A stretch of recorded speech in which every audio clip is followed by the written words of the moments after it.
लातूर जिल्ह्यात भाजप आणि अजित पवारांची राष्ट्रवादीमध्ये सर्व काही आलबेल नसल्याचं चित्र आहे। विधानसभा निवडणुका तोंडावर आली असतानाच महायुतीमधील अंतर्गत वाद आणि कलह आता चव्हाट्यावर येऊ लागले।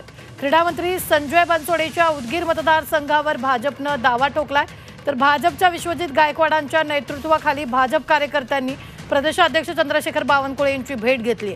उदगीर हा भाजपचा पारंपरिक मतदारसंघ असल्याने भाजपकडेच राहिला पाहिजे अशी मागणी विश्वजित गायकवाडांनी बावनकुळे यांच्याकडे केली आहे। तर विश्वजित गायकवाड यांच्याप्रमाणेच भाजपचे अनुसूचित जाती मोर्चाचे प्रदेश उपाध्यक्ष दिलीप कुमार गायकवाडही उदगीरमधून लढण्यास इच्छुक आहेत। तसंच लोकसभा निवडणुकीत पराभूत झालेले माजी खासदार सुधाकर शृंगारे यांनी सुद्धा उदगीरमधून लढण्यासाठी चाचपणी करतायत। भाजपनं महायुतीचा धर्म पाळावा, अन्यथा आम्ही सुद्धा लातूरच्या इतर जागांवर मागणी करू असा इशारा राष्ट्रवादीच्या नेत्यांनी दिलाय। आमच्या सगळ्यांची एकच मागणी आहे की उदगीर आणि जळकोट हा जो मतदारसंघ आहे हा प्रामुख्याने भारतीय जनता पक्षाचा गड राहिलेला आहे।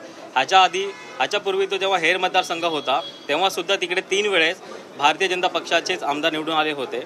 आणि हा जेव्हा आता उदगीर आणि जळकोट मतदारसंघ झालाय त्याच्यामध्ये सुद्धा गेल्या पास्टमध्ये जर तुम्ही बघितलं तर 3 वेळेस हा भारतीय जनता पक्षाचाच आमदार या ठिकाणी निवडून आले होते।